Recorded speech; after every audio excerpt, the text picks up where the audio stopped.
It's time for another Out and About with Jamie Grout, and this time around we'll be talking with Sean Roberts, who you might recognize from KXNO Radio. He's covered a bunch of different shifts over the years at KXNO, but basically he's a sports guy, and he can talk about anything related to sports and then some. And I've gotten to know him by being a producer on the WHO Morning Show with Jeff Angelo. He comes in and talks to Jeff and myself, along with Eva Basinger in the morning. And we talk about sports, but we talk about a lot of other things too. And he's a great guy, and we find out about his background, about the programming on KXNO, and about his new promotion and his future. He's going to have an addition to his family coming up soon.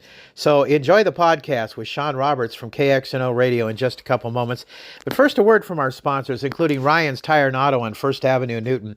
This weekend, I was out and about, and a guy came up to me and said, "Jamie, your tire on the driver's side at the back end is just about flat." And sure enough, it was. And I got it filled up, thanks to Little Red, to the point where I could take it down to Ryan's Tire and Auto. And they looked at it, and I said, "You know, Ryan, I either need a new tire, it needs to be patched." And sure enough, they checked it and had a leak, and they patched it right up. And I also noticed that I needed an oil change. So coming up later this week, I'm going to get them and have those wonderful folks there at Ryan's Tire and Auto taking care of an oil change for me too. You can always count on great service at Ryan's Tire and Auto. I know those folks take pride in delivering more than just tires and vehicle maintenance. They take pride in an unwavering commitment to great service every time, and also great service to the community. If you check out his Facebook page, you'll see all the fine things he does for the community. In fact, he's a proud sponsor of the Jasper County Fair, which is coming up next month too, at Ryan's Tire and Auto on First Avenue in Newton. Also want to put in a plug for Newton Clinic. They've been with us since the get-go as a sponsor for Out and About with Jamie Grout, and they are proud to welcome Kenzie Heiser. She's the newest member of the team there at Newton Clinic. She joined the Newton Clinic as of June 2nd, and they're thrilled to have her as a provider for care in the community. And if you go to their Facebook page, you can check out the video and learn more about Kenzie and the compassionate care she brings to Newton Clinic. The Out and About with Jamie Grout podcast, also sponsored by Advantage Credit Union. Financial fitness doesn't happen at the gym. This is your spotter, Ashley from Advantage Credit Union. We'll do the heavy lifting while you gain the power of loan pre-approval. This kind of muscle means you know exactly how much you can borrow for that next vehicle and what your payments will be. Plus, you have 30 days to shop any dealership for your purchase to work out. ACU membership is better than a gym membership because you actually own the place. Local money, local decisions, local service, and locally owned by you. Subject to credit approval, member NCUA. Time for another Out and About with Jamie Grout podcast. I'm excited today to talk to KXNO Radio sports guy Sean Roberts, who's, going to be the program director for the radio station. And Sean, first of all, congratulations on that. And he's also going to be a dad real soon, too. So a lot of things going on in your life, Sean. And the reason I want to talk to you, and I told you this before we started with the podcast, is you come in for about 5 minutes every morning on WHO, where I'm a producer, and of course Jeff Angelo is the host. And for just that 5 minutes, I can tell that you are passionate about sports. And we don't just talk about sports, we talk about other things. And your producer on KXNO in the morning, Tyler's told me how much fun you have on KXNO in the morning. And I can imagine what it must be like when you do your show. So, I want to wish you the best of luck in your program directorship and the future that you have. So I want to find out a little bit about you, Sean, and your background.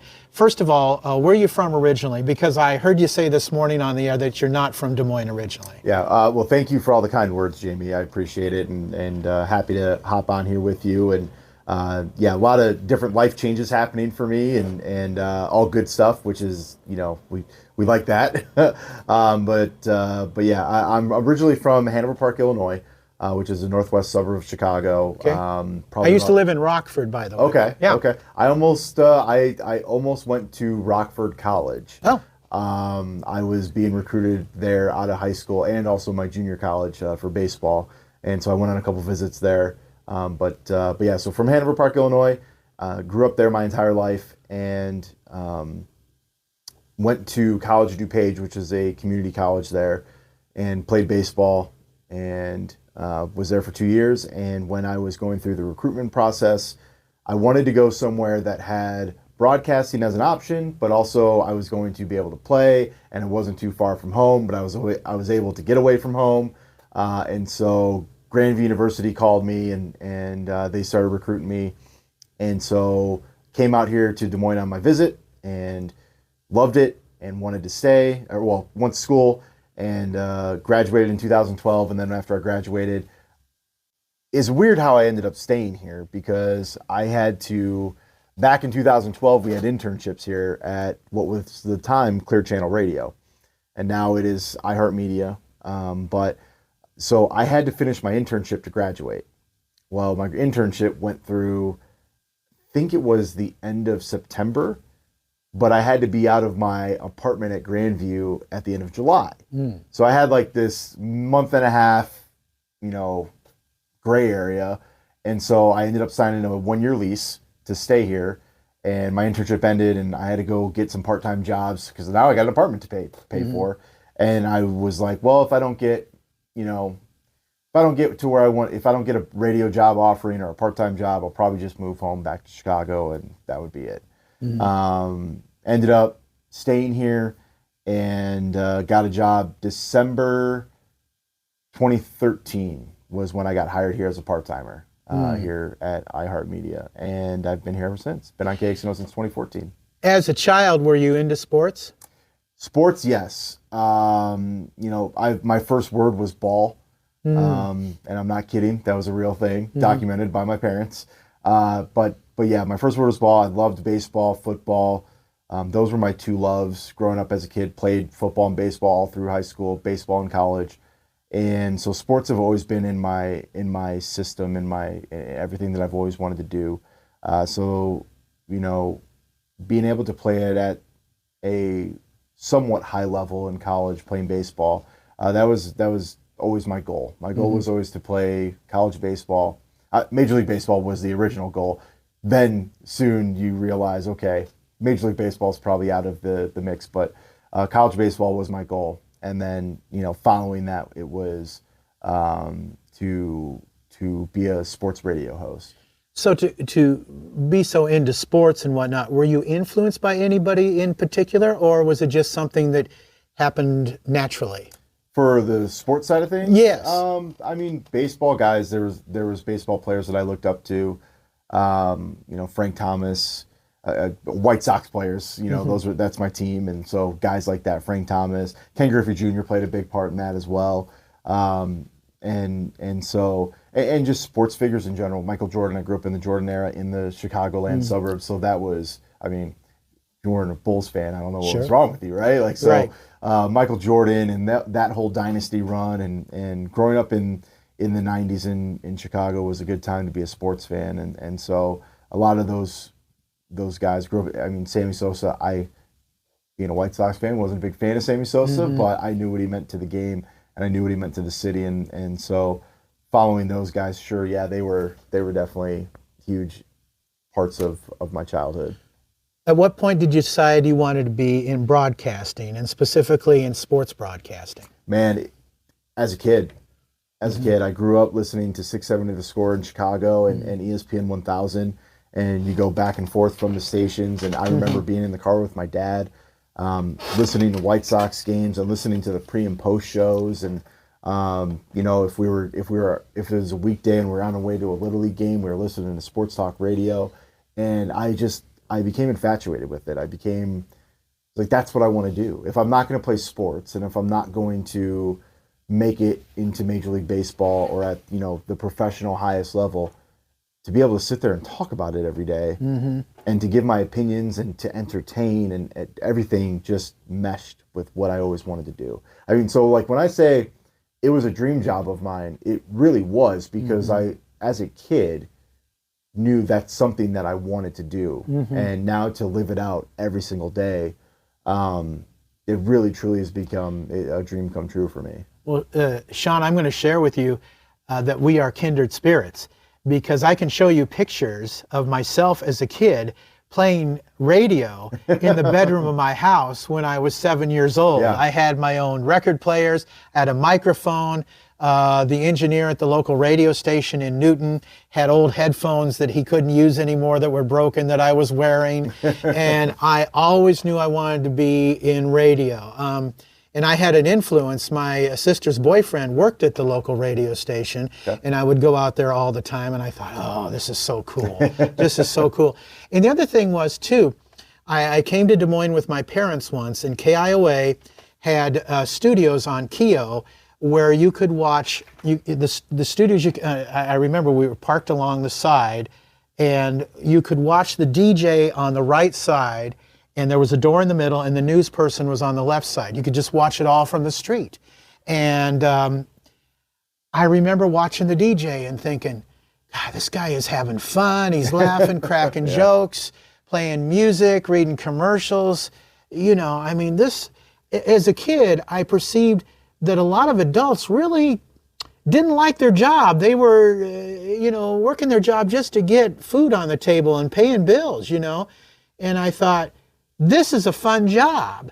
And so that's what I decided to do. I went into sales in radio for about 6 months, and I decided it wasn't fun anymore. Right. And so I decided that, okay, I'm going to take a vow of poverty and stay on the on-air side. And I mean, you can make more money on the on-air side in radio, but you got to work in the, much bigger markets and stuff. But I can say in my 50 years in radio that I've had a lot of fun. So like I say, you and I did you play radio as a kid, or did you walk around? I can remember riding my bike down the street as a kid, and I had like a little two-way radio doing play-by-play of my friends playing basketball, in their driveways. Did you ever do anything like that? So I didn't necessarily play radio. Like for me, talking about sports was playing radio, right? Like being able to have debates and go back and forth with my buddies. And that's exactly what you do now. And that's what I do now, right? Like, yeah. So that hasn't changed. But I would say, when I played youth football, my dad was the president of the organization. And so he would do PA or announce the games at the field. And so I would go up we had a tower, and I would go up in the tower. And actually one of my first loves was being able to navigate the music, right? Like play certain songs in certain situations and they're on defense. Let's get a pump up song and play. So I was doing that at 6th, 7th grade. Like I was navigating that stuff and having fun with it. My dad would be, announcing the games, and I just became infatuated with, watching him do it, but then also, doing the sponsor reads. And that was the stuff that I really started to go, okay, listening to the sports radio, seeing my dad do it with a microphone and doing sponsorship reads, and then like seeing, how it comes together. That's what I fell in love with. But so I guess me playing radio as a kid was having the sports debates with my friends, but also watching my father do PA for, 4th grade tackle football games, and kind of feeling, man, that looks like a lot of fun. That's what I want to do. Sure. Right. And to be able to do it every single day. And so that was kind of my introduction to, outside of listening to sports radio, that was my introduction into, I guess, a side of this business. Sure. For those who may not be familiar with KXNO's programming, tell us about KXNO. It's a sports station, but what does that mean? Yeah, so it's a sports station, but one of the things that I love about KXNO, and it's been like this ever since I've been a part of the radio station, and so it is a sports talk station, but I think what separates us is we are also a community radio station, and I truly mean that. I mean, when it's come to, unfortunate events that have happened, whether it's in this state or nationally, we sit there and talk about it. We cover it, right? I remember vividly back in 2016 when we had two Des Moines police officer and Urbandale police officer get murdered. We became, like, people were listening to us that morning along with WHO for updates and what's going on, and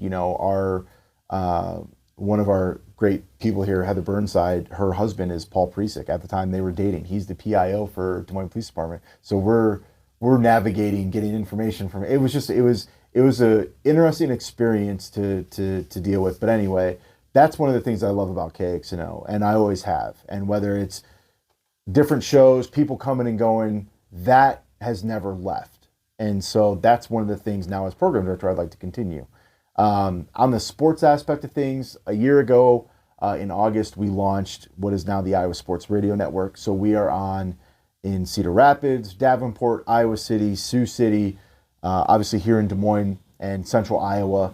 And so you can now, like, KXNO has become such a big brand that it is syndicated throughout the state, which is a really cool thing. And it's a credit to everyone that has come before all of it and that has helped make it to what it is today. And now it's my job to help keep it that way. But yeah, it is. I mean, we'll talk Iowa State, Drake, you and I, Major League Baseball, NFL, all that fun stuff. But, you know, at the end of the day, we're all just people just trying to have some fun. So then, because you're all over the state, you have to cover sports from all over the state. We do too. We do. And we were doing that anyway. Our shows haven't changed very much from what we cover. We'll talk Iowa State. Those are 1 and 2. 1A, 1B, or vice versa. Whatever it doesn't matter. Those are why we have jobs, right? And so Drake and you and I are in the mix there. But one of the unique things about working in the state of Iowa and talking sports outside of the Iowa and Iowa State, we don't have professional teams here. So yeah, college sports is what we talk about. Major League Baseball, we can talk about 6 different teams because regionally we cover 6 different teams. Sure. NFL, you got 3 or 4 NFL teams that we can talk about on a given day. Same with hockey, NBA. We're open to do. I almost prefer it this way than if I was locked down in a big market with 5 professional teams and that's what you talk about every day. That gets boring. I wake up every day going, okay, we'll throw a little Iowa State in there. We'll talk a little Iowa. We'll talk some Major League Baseball. We'll talk a little NFL. Whatever we want. We can go anywhere we want. And that's kind of the fun part. Thrown in with everything that's happening community-wise. Right. And everybody has I think, a lot of guys anyway. I don't mean to be sexist, but, a lot of guys have favorite teams. And, for me, it's the Twins. For you, the White Sox. For Jeff Angelo, it's the Cardinals and that kind of thing. And so, you can debate and talk and toss things around. And so that's a lot of fun. I guess I wanted to ask you, Iowa has a new basketball coach. And, he's trying to form a new team and figure things out and a program. What do you see for Iowa in the upcoming season and in the future? I got to know Ben McCollum very well over this last basketball season with his time at Drake. And he's an incredible human being. And I think that Iowa basketball is going to be very relevant. It's hard to say, like, I don't want to sit here and say they're going to be really good. They're going to be very relevant, and they're always going to compete.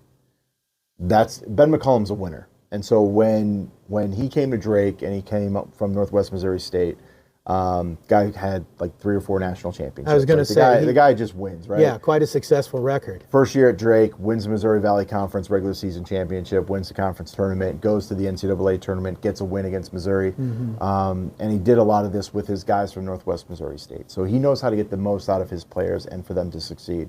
So I think that's something that you'll be able to see with him now at Iowa. Now he took 4 or 5 or so guys with him from Drake that are going to be very, very good. Bennett Sturts being one of them. He's from Liberty, Missouri. Was the end-all, be-all for Drake last year.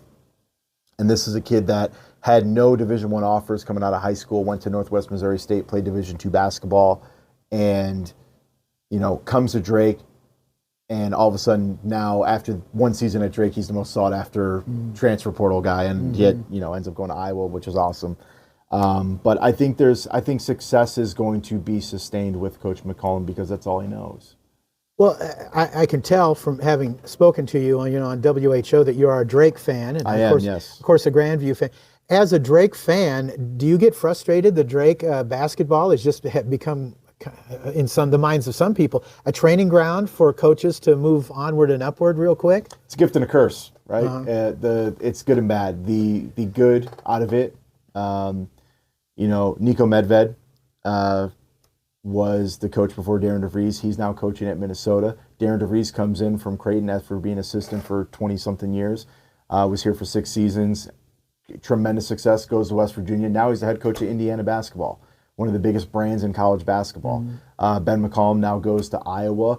So, like, the good part of it is you're winning, right? Like, there's reasonings behind all this. Same thing from a roster standpoint. The bad of it is you feel like you're constantly having, you're overturning your coaching staff, you're overturning your roster. What I've told Drake fans and what I tell myself as a Drake fan is if you're really good, you just have to have the understanding that you're going to probably lose your coach and you're probably going to lose your roster. If you're really bad, you're probably going to keep your coach, but you're still going to lose your roster.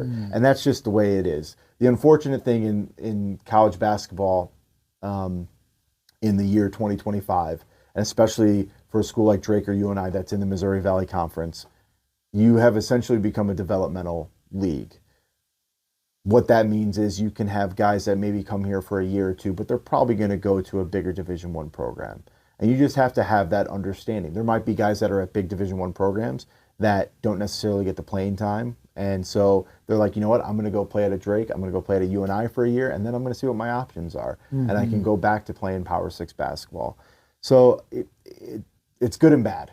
It's good and bad. The good is that means you're having success. The bad is that you're doing it almost every year. Well, when I was a kid, Drake went to the Final Four. Do you think those days are over for Missouri Valley Conference teams? I don't want to say never, but it's just extremely difficult for them to compete for that. They might get a win or two in the conference tournament. We saw this past year with Drake. Drake beat Missouri. Missouri was a 3 seed in the NCAA tournament, and Drake could have beat them by 20. Right? But I think just when it gets to the Elite Eight, when it gets to the Final Four, you're talking about some high-level basketball. And what helped mid-majors in previous seasons, where they had success in the NCAA tournament, is those guys have been playing together 4 or 5 years, right? Like they know the culture, they know the system, they know everything. They're playing a bunch of guys that are playing one and dones. It's not the case anymore. Now those guys are playing a year or two after, they've only played a year or two at a Missouri Valley Conference team, and now they go play at a Big 12 or a Big 10 team, and they're there for 2-3 years. So I think those days of those runs have probably unfortunately ended. I don't want to say never, because you never know, a team can get hot. And Sure. Drake last year could have went out and beat anybody any given night, depending on what was happening. But there were no Cinderella teams last year in the NCAA. No, and I don't think that's, like I said, I think you might get a win or two in the NCAA tournament, but I don't see sustained long runs in the NCAA tournament like we used to. Let's switch back to talking about KXNO and the programming. And one of your stellar personalities that you have there is Heather Burnside. And I can remember many years ago, I don't want to date Heather, but many years ago, she was on Channel 13 and did sports. And it was really, back then, kind of unique that a woman would be doing sports. Now the sports director for Channel 5 is a woman, and it's not as unique as usual. And, maybe you could talk a little bit about Heather and some of the other personalities that you have on KXNO. Yeah, Heather's incredible. And I've worked with her. I've worked with her since February of 2015. And, for a long time, she was my work mom. And she looked after me. And, when I messed up, she would tell me I messed up and would look out for me. And she was honest with you. She was honest with me. And, for a lot of people, I've had the pleasure of working with her for that long. And she's always been there for me when I'm going through a breakup, or I was going through job changes, or I was going through, she's been able to give me advice. And, up until November, she's all I knew in radio. Like I did a show with her for 8 years in the mornings. And then when I got promoted to full time and was an afternoon host, she came to the afternoons with me, and it was me and her for 3 years. So now this is honestly what I've been doing now is the first time that I haven't been working with her on a daily basis. So it's been different. But she's a full-on legend, man. I mean, when it comes to icons in Des Moines radio, Oh, sure. whether it's radio, sports radio, doesn't matter. Heather Burnside is in that conversation. Yeah. And to be able to learn from her, to be able to now go on this new adventure with being a program director and going to be a dad, and I'd like to have her here still is massive. And to know that we can rely on her to do anything. She's just an incredible person, an incredible asset that we have on KXNO. And when she one day decides to finally hang up the headphones and walk away, that will be a sad day and a hard day for not only me but for our radio station and for our listeners, because she's an incredible person. She's an incredible radio personality, and I can't tell you how much I've learned from her. And so I'm just very thankful that I get to step into this new role and still have her a part of it. Are there other personalities you want to spotlight? Ken Miller, Trent Condon, Kenny and Trent. Ken is essentially the person that created sports talk radio in Des Moines years and years and years ago. And so Kenny has been, he's been awesome, man. He's just been so fun to learn from, and just to pick his brain. Like he gets here at 11 o'clock, the show's at 12. If I'm still here, I just go sit in the studio and talk to him. Because I just love learning from him. I love learning different sides of the business from him. And he's just been so welcoming to me and champion for me, which I appreciate, and has always pushed,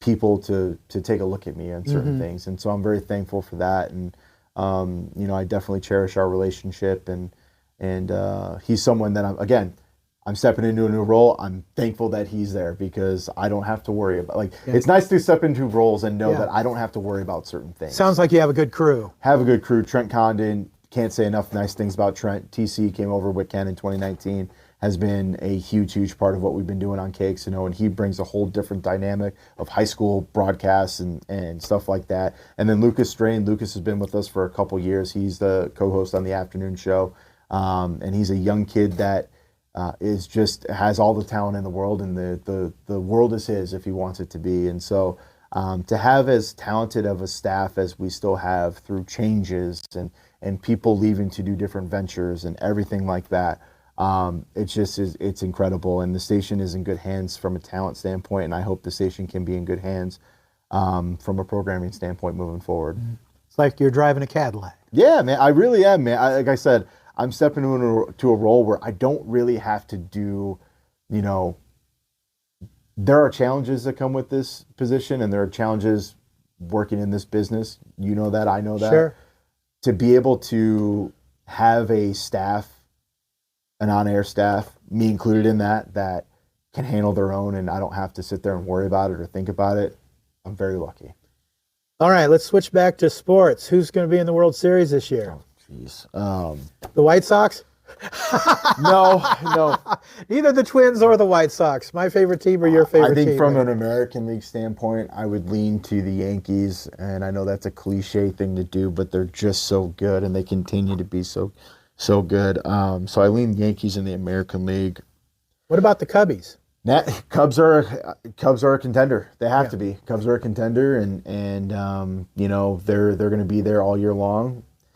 You can't necessarily say what's going to happen in a postseason, but damn, they're a really good baseball team. Dodgers are a really good baseball team. You can throw the Mets in that conversation. The National League is just so good, and I think a lot more stacked than the American League. But I think if you're looking for a dark horse in the American League, I said the Yankees is my pick, but the Detroit Tigers are a potential dark horse for that. So that's my World Series pick. Yankees, I'll say Yankees Dodgers, because I can't put the Cubs in there. Okay, well, Nathan Fisher and myself, avid Chiefs fans. And I have been a Chiefs fan ever since Ed Podolak played for him. Yeah. And part of the reason is when I was a kid, my sister went to Iowa, and that's when Ed Podolak played for Iowa. And I love the Chiefs. And I think it's become popular for some people to hate on the Chiefs because they're winners all the time. Although they didn't win the Super Bowl this year, but what do you think about the Chiefs? What do you think about the Super Bowl for next year, John? I like the Kansas City Chiefs. I married into a Kansas City Chiefs family, which has been difficult for me. I'm a New York Giants fan. Okay. But no, I think what the Chiefs have created is great. And listen, the reason it's fun to hate on them is because they're having success. And when you're having success, people want to try and drag it down, right? It happened. The same thing happened with the New England Patriots for all those years, and Tom Brady and Gronkowski and those guys. People love to see them finally fail, and so it means you're doing something right. Yeah. As far as going into this season, I mean, it's hard to pick against the Philadelphia Eagles in the NFC. Right. AFC, kind of like my National League in the baseball world, right? Like there's so many different routes you can go. I can't count out the Chiefs. I can't count out the Bills. I can't count out, a bundle of teams. The Ravens are in that conversation. There's just a handful of teams compared to the NFC. NFC, I mean, Lions. Sure. I think the 49ers era is probably hit its wall. Right. But yeah, that's okay. Well, I wanted to ask you about the Chiefs' offensive line. Because, I mean, the Eagles just totally dominated them in the Super Bowl.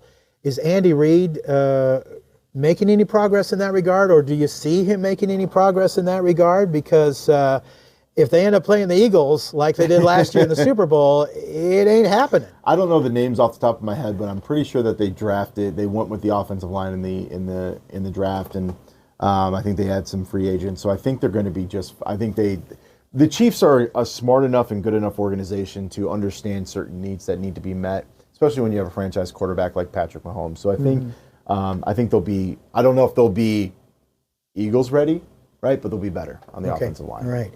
How can people catch KXNO? Man, you can listen to us all across the state of Iowa on the Iowa Sports Radio Network, whether you're in Cedar Rapids, Davenport, Iowa City, Sioux City, or here in Des Moines. If you're listening here locally, of course, 106.3 FM.